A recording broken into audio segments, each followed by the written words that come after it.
What's up, good people? It's time for another session of that verbal cardio.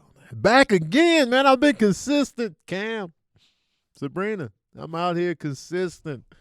Back on these verbal cardio streets, man. As y'all demanded it, I came back. I'm back out here. Cause I used to go hard on verbal cardio, man. I was doing it on a regular basis, man. You know what I'm saying? Then I swayed away from the template because, I was doing movie reviews and, so I faded off. But I'm back. Got my co-host water right here, man. This water has alkaline in it. Ooh. Ooh. Yeah, man. Water is just fantastic, man. Like what is it about water that you're not feeling? Like, what's the problem? You need the bells and whistles. You need the sugars and coffee beans, and I need this and cream. It has to be this and that.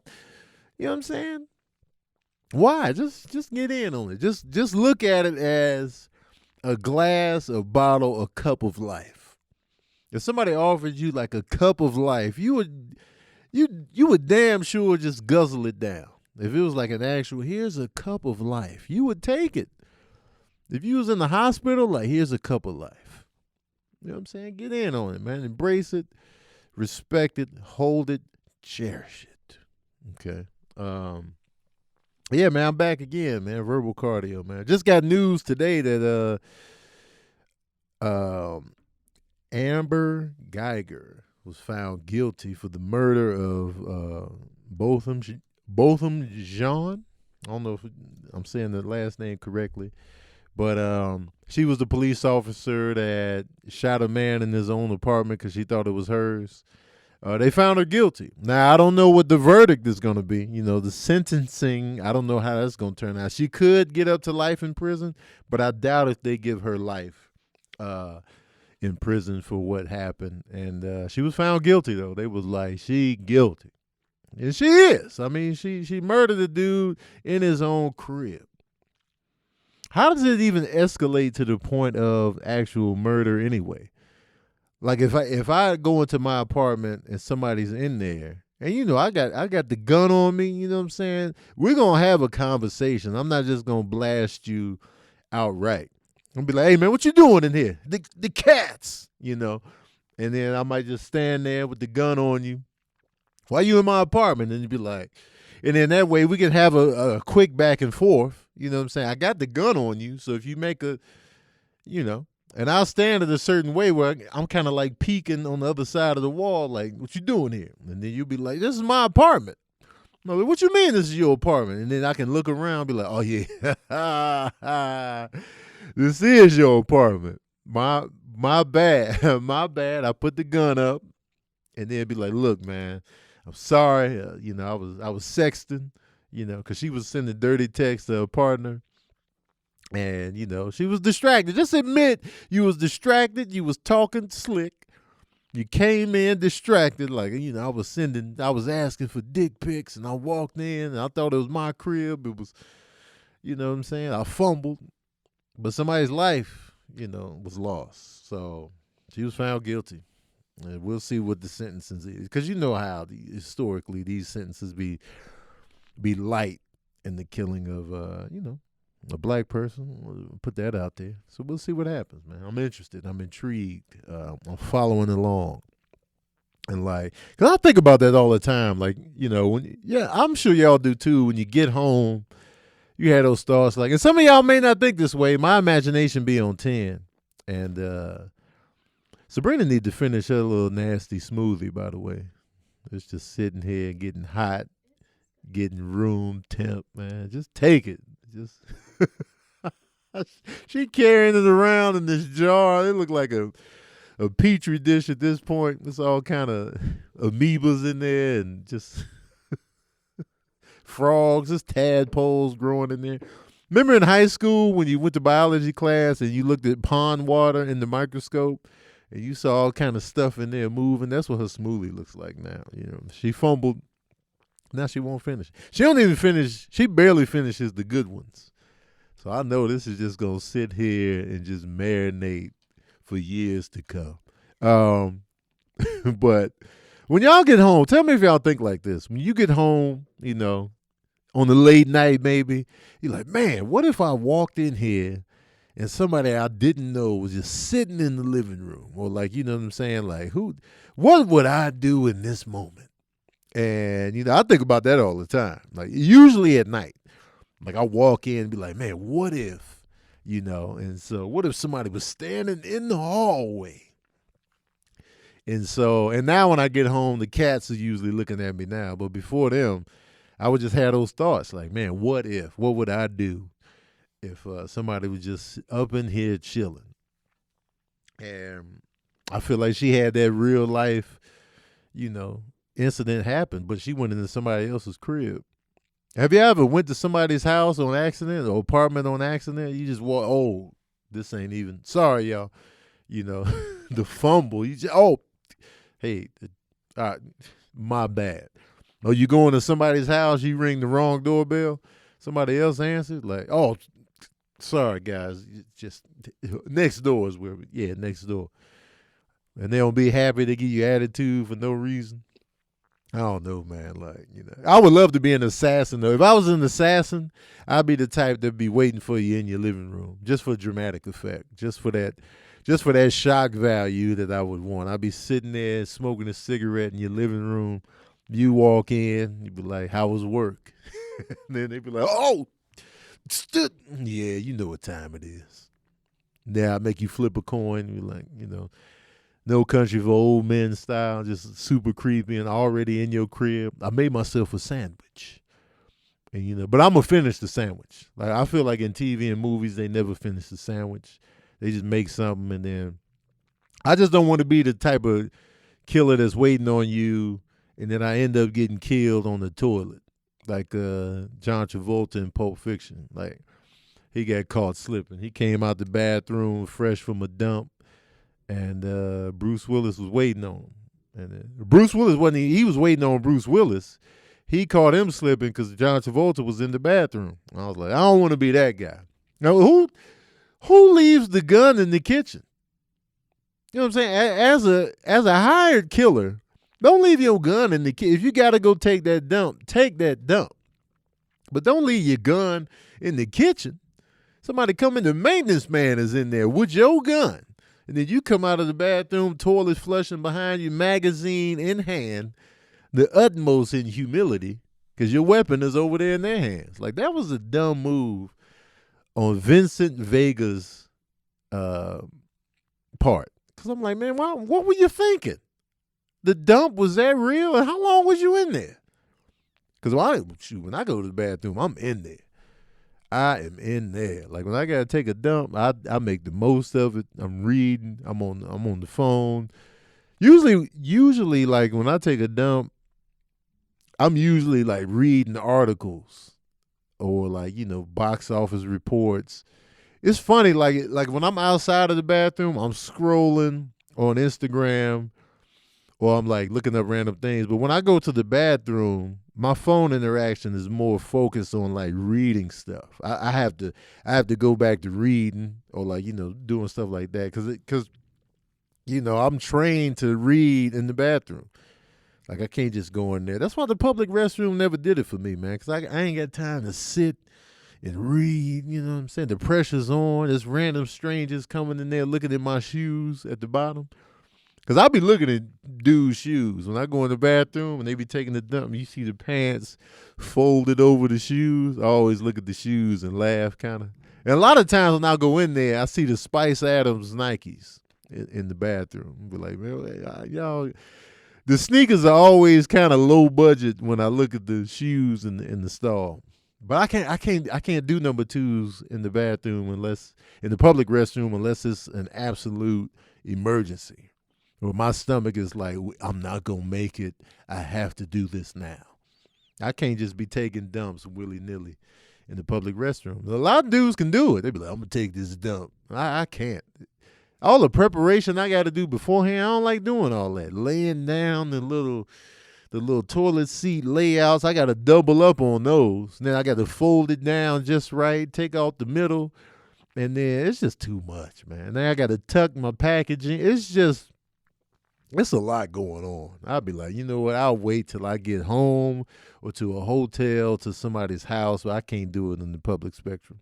Shout out to you dudes that can. Y'all got some dirty booties and penises probably too. But, y'all just out here, man. No judgment, though. No judgment. But it's the public restroom. You know how many people peed on that seat?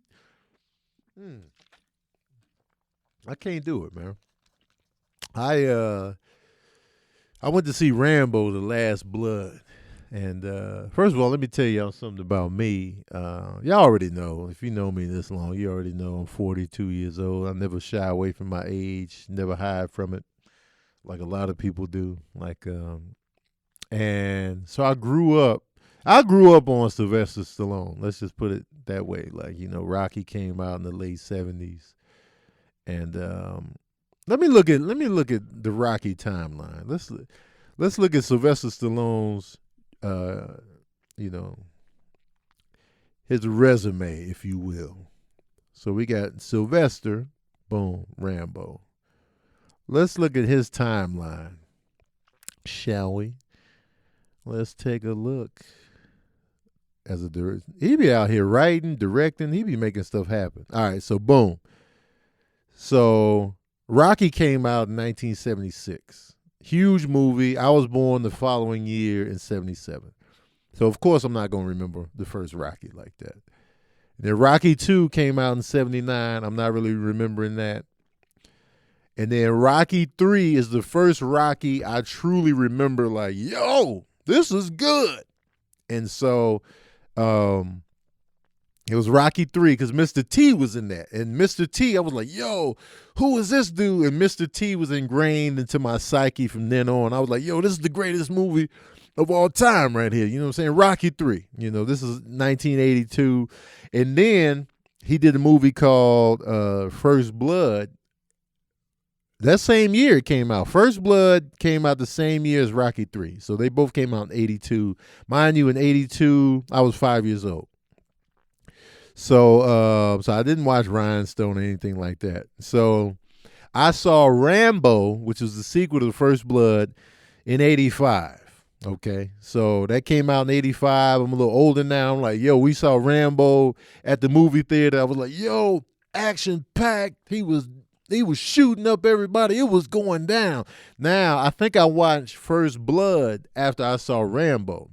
And to me, as a kid, looking back, as a kid, I preferred Rambo 2. I preferred Rambo over First Blood because First Blood felt more like a drama to me. And I was like, man, this ain't the same type of, where's the sweaty shirtlessness blowing up mad people in the jungle and the bow and arrows and the First Blood. If you haven't seen First Blood, it's John Rambo. He was just like, he was in this small town. He was looking for somebody, a friend of his that he served in Vietnam with. And these local cops just kept pretty much harassing him, man. They was giving him a hard time, following him. We don't want you around here. And I felt bad for him in that movie. Like, I felt really sorry for what they were putting him through. And I was like, man, I felt more sad than anything. And then, so yeah, that's how it was going to be. And it's funny because initially they were going to have the Rambo character kill himself at the end of First Blood. Now, if he would have did that, there would have been no Rambo 3, no John Rambo, no Rambo Last Blood. You know what I'm saying? It probably would have been no, the cultural icon that is Rambo. They wouldn't have had that anymore. Like, oh, you think you Rambo out here? I think that really started because of Rambo 2. You know what I mean? So you take the Rocky 3. I'm like, yo, and then Rambo coming out, like, man, this dude is action. He all swole, cut up, everybody wanted to be him. And then he comes out with Rocky 4. Now, Rocky 4, our heads exploded on Rocky 4. Like, oh, snap, he fought the Russian dude. The Russian dude killed Apollo Creed. And the heads exploded. It was epic. It was like, yo, he fighting for something now. It was more than just, hey, yo, Adrian. It was like, hey, yo, Apollo Creed, I avenged your death. Mind you, the fight choreography in these Rocky movies is horrible.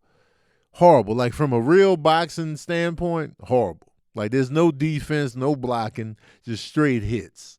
When you look back at it, but as a kid, it was like, yo, they really boxing. And then Cobra came out that same year. Oh no, the next year after Rocky IV, Cobra came out. Now Cobra is this like action movie, this tough cop, no nonsense Cobra. The critics hated this movie, but it was an action movie. We kids out here, we like, yo, he got the shades on, he cut up underneath the shirt.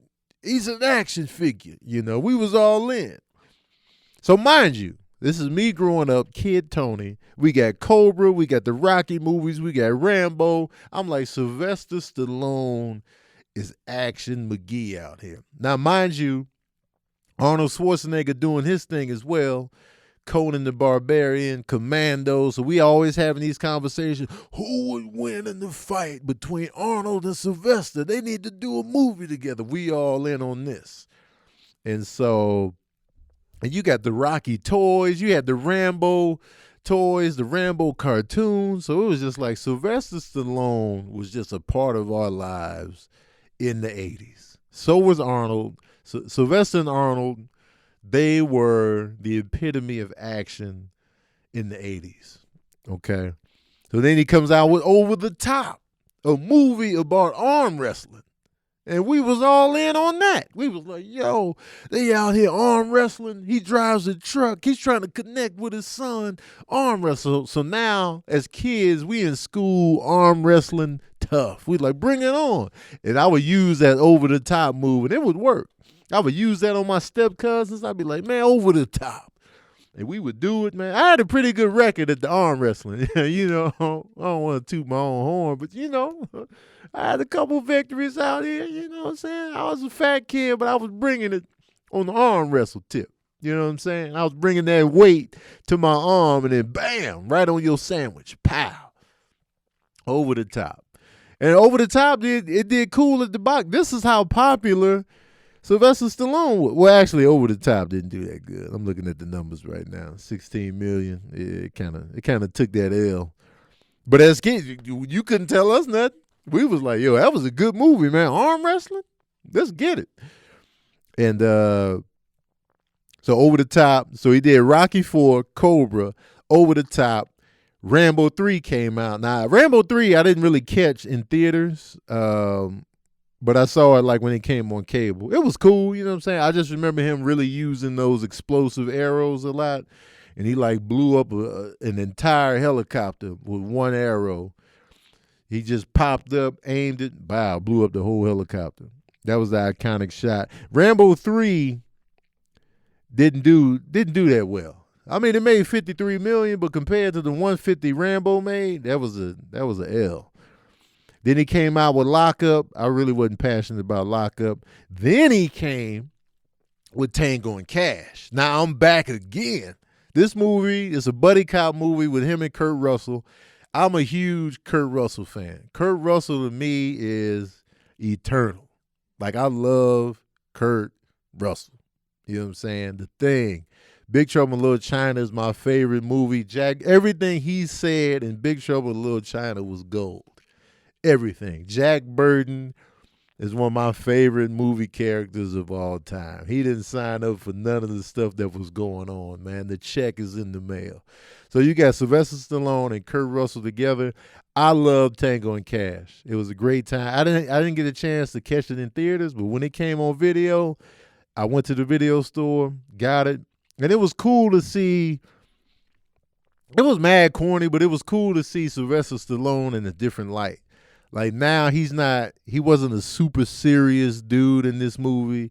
Rocky Balboa is a great character, but he's super humble. He's kind of like, he's not the brightest bulb in the tree, but he's like super humble, just a good dude. And then Rambo, he's like super intense. Cobra, he was intense. Over the Top, he was a serious truck driver trying to get his son back. But then you got Tango and Cash. This is a cop who's super rich, but he's just doing cop work because he loves the adrenaline. Mad jokes. I was like, this is Sylvester Stallone in a different light right here. And so it was cool to see him in that. It was mad corny lines in it though. It's like, what do you know? It's snowing in July. It was like, all right, you know what I'm saying? But it's one of those movies that works. And like, I love Tango and Cash. So, and that was 89. You know what I'm saying? This time I'm like 12 years old around now. You know what I mean? Like, let me do the math. Yeah, I was 12. Then Rocky 5 comes out. And that was the Rocky where it was just like, what? All right. You know, you touch me and I'll sue. That's when he fought the kid in the middle of the street, Tommy Morrison. Shout out to Tommy Morrison. He died recently. He fought him in the street. Tommy Morrison had quite a life. And like in real life, Tommy Morrison's story, like this dude was a fighter for real. He was in Rocky 5. He was the main opponent for Rocky. They fought in the middle of the street. And then Tommy Morrison had to give up boxing because he tested positive for HIV. And then and he was like going back and forth with the organization on whether he could fight, whether he still had the HIV or not. They was doing a whole bunch of back and forth with that. And then they was saying that there was claims that he didn't have it anymore, that he never had it, that he actually did have it. It was all kind of like stuff going on. And even his death was like, the question was it due to complications from, full blown, like stuff like that. So even to, it was like everything is unclear even to his death. So I'm like, man, that was quite the life, man. He died pretty young, so I don't know. Rocky 5 came out, and then Sylvester Stallone did his first straight up comedy with Oscar in 91. And I remember the movie. Let me tell y'all something about 91. If y'all don't know this about me, I'm a box office gross nerd. Like, I pay attention to box office grosses every single week. I just look, I'm low-key studying what movies have made. I do it every week. And I remember when they started really releasing the numbers, it was around 91. I was able to find in the Chicago Sun-Times and the Tribune how much money the movies were making every weekend. And so when Oscar came out, and this was in 91, movies weren't making a lot of money during this time period. It came out in the late spring of 91. So this is before the summertime really hit. So you can be number one. You can be the number one movie in America, and your movie only made $5 million. Like, I remember around this same time, the movie One Good Cop came out with Michael Keaton. It was number one at the box office, but it only made like $4 or $5 million. That shows you how little movies were making back then. And so Oscar came out. It was number one, but it didn't do Rocky Rambo numbers. But that was his first real comedy. Then he did Stop When My Mom Would Shoot. I didn't even bother watching that one. Then he did Cliffhanger. He was back on his action. He did Cliffhanger. Then he did Demolition Man, which I really enjoyed. Wesley Snipes is the villain. Sylvester Stallone. They had the cheesy dialogue. You know what I'm saying? Mid shootout, they got the cheesy dialogue going. John Spartan, I've been dreaming about killing you for 40 years. Oh yeah, keep dreaming. I'm like, all right, guys, let's just take it easy. And then he did The Specialist with Sharon Stone when she was hot off of Basic Instinct. Then he did Judge Dredd, which was dreadful. No pun intended. He did Assassins with Antonio Banderas. He did Daylight. He did Copland, where he gained weight for the role, and it was like a pure drama. He did good in that. I feel sorry for him. Get Carter didn't do well. Driven didn't do well. He did ICU. Then he did Spy Kids. And then he came back to his bread and butter. After all these kind of failures at the box office, he came back to his bread and butter. He did Rocky Balboa. And this one, this was like a what if fight. What if he fought Antonio Tarver? And the movie did well. Rocky Balboa did really well, actually. And then he came back out with Rambo. He did another Rambo. He's like, why not? I'm gonna just do a Rambo movie. It was dope. And then he did the Expendables franchise. And then he finally worked with Arnold in like Escape Plan. And then he came back heavy with Creed. got an Oscar nomination for Creed, and then he did Creed 2, and then he was like, yo, let's keep the Rambo going, you know what I'm saying? And he did another Rambo called Rambo, The Last Rambo. Also, he was in Guardians of the Galaxy. And so Sylvester Stallone, man, I applaud you for being around as long as you have, for writing your own stuff. Like, without him writing and doing his own thing for Rocky, he probably would have never done any of this. So you got to do your own thing. You got to quit waiting on people and just do your own shit. That's what I get from Sylvester Stallone. And now he's an icon now. And now he's back. Rambo: The Last Blood. I did the review on my YouTube page. I gave it about 3 saxophones out of 5. And it, you know, if you saw my review, you know it's like a super gritty Home Alone. And what just made me nervous about the movie though was it will give fuel to those who are against immigration in this country, especially the build the wall group of people that, I'm going to protect this country by any means. I feel like Rambo: The Last Blood gives fuel to that type of audience. Like, yeah. I could just hear them with the MAGA hats on, just like, yeah, this is what I've been fantasizing about. And I'm just like, even though I was watching the movie mad entertained, I was still just like, who is this feeding? And it made me nervous. And I know there's a lot of bad elements to Mexico, but that's not everybody. And I'm scared that the ignorant don't understand that. You know what I mean? And so I'm just like, ugh. And Rambo, it was entertaining though. He just keep working, man. Sylvester Stallone's still out here working. Knowing him, he'll probably do another Creed movie. He'll probably bring Cobra back. He'll probably do let's see what else he's got going. Shoot. And I'm surprised at this age, he's still doing action. Like, he's still doing physically demanding movies, action, running, jumping, fighting. You know what I'm saying? He's in his 70s. Like, I'd be Comedy McGee at this age. I'd be like, let's do more comedies. Let's bring Oscar back. Let's do Stop or My Mom Will Shoot Too, even though my mom died. Stop or he can be the mom, and then his son is the one. So he's like, stop or my dad will shoot, or my granddad at this point. Just take it easy, Sylvester. And I would like to meet him though. I would really like to meet him because I've been looking at his face as early as I can remember, man. Him and Arnold, they just fixtures in my whole life trajectory, man. I'm just like, man, these guys. And then the whole uniqueness of them, the facial paralysis that became his trademark, stuff like that, man. It's like, man, this dude is iconic. And Rambo, man, it was an awkward scene though with that paralyzed lip, and he was talking to this girl, and it was like both profile shots, and they were like shadowy, so all you can really focus on was that bottom lip. I was like, this is weird. Like, I don't like how they talking to one another, and it's just, I'm uncomfortable. And now that I think about it, I'm like, has Rambo ever hooked up with a girl in any of these movies? I'm trying to think, did he ever have a love interest? I know there've been, female characters in these movies, but I'm thinking like, has Rambo ever got any? That might be why he's so violent. He ain't out here smashing. You know what I'm saying? Because when you're not smashing, you be ready. You got all that pent up aggression, that energy. Because dudes that be smashing, they be laid back and say tired, man. They tired. You bust that nut, you be like, all right, it's whatever, bro. You know what I'm saying?